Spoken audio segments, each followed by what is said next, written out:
Scan to unlock Sovi and ace your tests. Boolean logic is tricky, but we can solve this fast. We must find which option is equivalent to not A and B or C.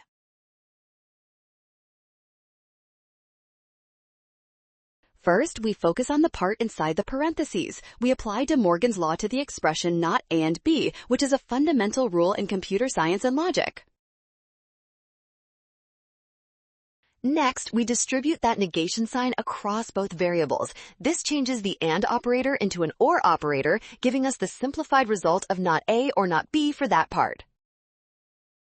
Finally, we include or C from the original problem. Combining these parts gives not a A or not a B or C, which matches option E.